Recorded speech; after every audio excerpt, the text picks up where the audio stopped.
Assalamualaikum warahmatullahi wabarakatuh. Kami dari kelompok E akan mempresentasikan materi kami mengenai model pembelajaran kelompok pemrosesan informasi.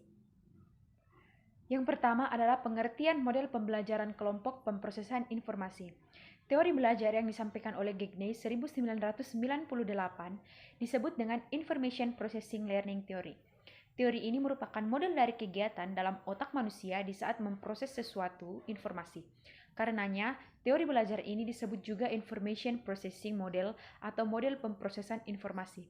Menurut Gagney, bahwa dalam pembelajaran terjadi proses penerimaan informasi yang kemudian diolah sehingga menghasilkan keluaran dalam bentuk hasil belajar. Prinsip dan karakteristik dari model pembelajaran pemrosesan informasi. Model pembelajaran pemrosesan informasi ini sering pula disebut model Cognitive Information Processing, karena dalam proses pembelajaran ini tersedia 3 taraf struktural sistem, yaitu yang pertama, sensory atau intake register, di mana informasi ini masuk melalui sistem sensory register, namun hanya disimpan dalam bentuk periode waktu yang terbatas. Yang kedua, working memory. Proses pengerjaan atau operasi informasi berlangsung di sini, di mana otak langsung berpikir secara sadar. Yang ketiga, long-term memory, yang paling potensial secara tidak terbatas kapasitas isinya, sehingga kadang menampung seluruh informasi yang dimiliki siswa. Teori pembelajaran pemrosesan informasi yang pertama yaitu teori kognitif, yang dimana model pemrosesan informasi ini didasari oleh teori belajar kognitif dan berorientasi pada kemampuan peserta didik memproses informasi yang dapat memperbaiki kemampuannya. Pemrosesan informasi merujuk pada cara mengumpulkan atau menerima stimulasi dari lingkungan, mengorganisasi data, memecahkan masalah, menemukan konsep, dan menggunakan simbol verbal dan visual. Ilmu kognisi merupakan kajian mengenai inteligensi manusia, program komputer, dan teori abstrak dengan penekanan pada perilaku cerdas seperti perhitungan. Yang kedua yaitu teori template. Teori template mengusulkan bahwa pola-pola tidak diuraikan semua. Template adalah suatu kesatuan yang holistik atau tidak dapat dianalisis yang kita bandingkan dengan pola lainnya dengan mengukur seberapa banyak kedua pola dapat dicocokkan atau saling melengkapi. Kelemahan dari teori template membuat teori tersebut kurang menjanjikan untuk dijadikan teori umum, mengenalkan pola biasanya atau akan cepat hilang. Yang ketiga yaitu teori ciri. Teori ciri memungkinkan untuk menggambarkan sebuah pola dengan membuat bagian-bagiannya. Teori Gibson menyebutkan bahwa pembelajaran perseptual terjadi melalui penemuan ciri-ciri yang memungkinkan satu pola dengan pola lainnya. Meskipun kebanyakan teoretikus pengenalan pola menggunakan konsep ciri, namun seringkali untuk menemukan seperangkat ciri yang baik merupakan tugas yang menantang Gibson 1969. Mengajukan kriteria berikut sebagai dasar dalam menyeleksi seperangkat ciri dari huruf besar, yaitu yang pertama adalah ciri haruslah merupakan ciri yang paling penting sebagai terlihat berbeda.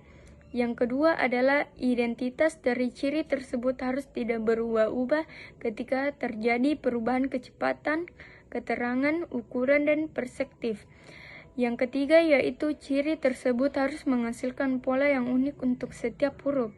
Yang terakhir adalah jumlah ciri yang diajukan haruslah sedikit. Yang keempat yaitu teori struktural, yang dimana adalah suatu teori menemukan bagaimana ciri dari sebuah pola bergabung dengan ciri dari pola tersebut, dan menekankan pada hubungan antar ciri menurut Clowes 1969. Teori struktural memperluas teori ciri-ciri dengan mengkhususkan bagaimana ciri-ciri tersebut berhubungan. Sutherland 1968 adalah salah satu seorang yang pertama berpendapat bahwa jika kita ingin memiliki kemampuan dalam pengenalan pola yang sangat mengesankan, maka kita membutuhkan jenis bahasa deskriptif yang lebih kuat yang terkandung dalam teori struktural. Eksperimen bagian ini menunjukkan bahwa Sutherland Benar. Selanjutnya saya akan menjelaskan mengenai teori teknik penyebutan sebagian, di mana pada teknik ini dibagi menjadi dua. Yang pertama yaitu model Sperling, di mana pada tahun 1963 Sperling mengajukan model pemrosesan informasi atas performa tugas penyebutan visual dalam penelitiannya. Model Sperling ini sendiri adalah orang yang pertama-tama mengkonstruksi model awal pemrosesan informasi pada pengenalan objek visual. Kemudian yang kedua yaitu model Rumohr-Hardt, di mana pada tahun 1970 Rumohr-Hardt mengajukan model sistematis dan matematis yang detail mengenai performa pada tugas pemrosesan informasi yang memiliki jangkauan yang luas, meliputi prosedur penyebutan keseluruhan dan prosedur penyebutan sebagian yang telah diteliti oleh Sperling, di mana pada model Rumohr-Hardt ini dibangun dengan asumsi kunci model Sperling, seperti pentingnya penyimpanan informasi visual dan penggunaan scan paralel untuk mengenali pola. Selanjutnya yaitu teori kapasitas, di mana pada teori kapasitas ini berasumsi bahwa seseorang memiliki kontrol atas alokasi penggunaan kapasitas yang terbatas untuk melakukan tugas yang berbeda. Misalnya yaitu seseorang bisa mengendarai mobil sambil bercakap pada saat yang sama. Jadi jika kedua aktivitas tersebut tidak melebihi kapasitas, kita dapat melakukan dua tugas yang berbeda sekaligus. Selanjutnya yang ketujuh yaitu teori pemrosesan otomatis, di mana pada teori ini berpendapat bahwa kebanyakan hal yang kita lakukan ini tidak ditentukan oleh pilihan-pilihan yang disengaja, tetapi lebih ditentukan oleh ciri-ciri lingkungan yang mengawali proses mental yang berlangsung di luar kesadaran kita. Hal ini dikemukakan oleh Bart dan Chetran pada tahun 1999. Kemudian pada teori ini, salah satu karakteristiknya yaitu terjadi tanpa disadari, di mana akuisisi pemrosesan otomatis terkadang seringkali menguntungkan karena melakukan aktivitas rutin tanpa perlu banyak konsentrasi dan usaha mental. Meskipun demikian, pemrosesan otomatis juga memiliki kelemahan, yaitu di mana seseorang jadi kurang berpikir tentang apa yang dilakukan, sehingga memungkinkan akan melakukan kesalahan yang konyol atau mengingat apa yang telah dilakukan. Kemudian yang kedelapan yaitu teori memori, di mana pada teori memori ini diusulkan oleh Atkinson dan Shiffrin. Ini dikemukakan pada tahun 1968 dan pada tahun 1971, di mana pada teori ini menekankan antara interaksi dari penyimpanan sensoris, memori jangka pendek, dan memori jangka panjang, di mana pada memori jangka pendek ini berperan sebagai komponen dasar kedua dalam sistem Atkinson dan Shiffrin, di mana pada memori jangka pendek ini bersifat terbatas dan informasi akan hilang pada waktu kurang lebih 20 hingga 30 detik jika tidak diulang. Selanjutnya pengaplikasian dari model pembelajaran pemrosesan informasi dalam kegiatan belajar mengajar. Menurut Robert M. Gagne, mengemukakan ada 8 fase proses pembelajaran. Kedelapan fase itu adalah sebagai berikut. Yang pertama yaitu motivasi. Motivasi adalah dorongan untuk melakukan suatu tindakan dalam mencapai tujuan tertentu, misalnya motivasi intrinsik dan ekstrinsik. Kedua, pemahaman, yaitu individu menerima dan memahami informasi yang diperoleh dari suatu pembelajaran. Pemahaman ini dapat melalui perhatian. Yang ketiga, pengerolehan, yaitu individu memberikan makna atau mempersepsi segala informasi yang sampai pada dirinya. Keempat, penahanan, yaitu mengeluarkan penahanan, yaitu menahan informasi atau hasil belajar agar dapat digunakan untuk jangka panjang. Yang kelima, ingatan kembali, yaitu mengeluarkan kembali informasi yang telah disimpan bila ada rangsangan. Keenam, generalisasi, yaitu mengemukakan hasil pembelajaran untuk keperluan tertentu.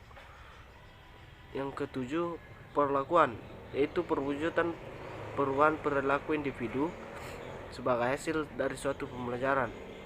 Yang kedelapan adalah umpan balik, yaitu individu yang memperoleh feedback dari perilaku yang telah dilakukannya. Ya, selain daripada itu, ada 9 langkah yang harus diperhatikan guru dalam kelas dalam kaitannya dengan pembelajaran pemrosesan informasi, yaitu yang pertama, melakukan tindakan untuk menarik perhatian peserta didik.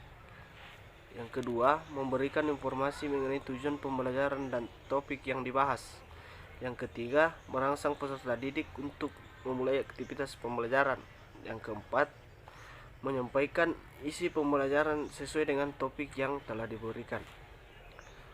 Yang kelima, memberikan bimbingan bagi aktivitas peserta didik dalam proses pembelajaran. Yang keenam, memberikan penguatan pada perilaku pembelajaran. Dan yang kedelapan, memberikan feedback terhadap perilaku yang ditunjukkan oleh peserta didik. Kemudian melaksanakan penilaian proses dan hasil. Dan yang terakhir, memberikan kesempatan kepada peserta didik untuk bertanya dan menjawab berdasarkan pengalamannya. Kemudian sampailah kita pada penutup. Kami beserta teman-teman yang menyusun makalah ini menyimpulkan bahwa model pembelajaran dapat diartikan sebagai suatu perencanaan atau suatu pola yang digunakan sebagai pedoman dalam merencanakan pembelajaran dalam kelas atau pembelajaran dalam tutorial dan untuk menentukan perangkat-perangkat pembelajaran, termasuk di dalamnya yaitu buku-buku, film, komputer, kurikulum, dan lain-lain. Model pemrosesan informasi ini didasari oleh teori belajar kognitif dan berorientasi pada kemampuan peserta didik dalam memproses informasi yang dapat memperbaiki kemampuannya. Pemrosesan informasi merujuk pada cara mengumpulkan atau menerima stimuli dari lingkungan, berorganisasi data, memecahkan masalah, menemukan konsep, dan menggunakan simbol verbal dan visual. Semoga dalam hadirnya makalah kami ini dapat memberikan sumbangsi yang baik bagi pembaca. Kami tunggu kritik dan sarannya, karena kami yakin masih banyak kekurangan yang terdapat pada makalah yang sempat kami buat ini. Terima kasih. Assalamualaikum warahmatullahi wabarakatuh.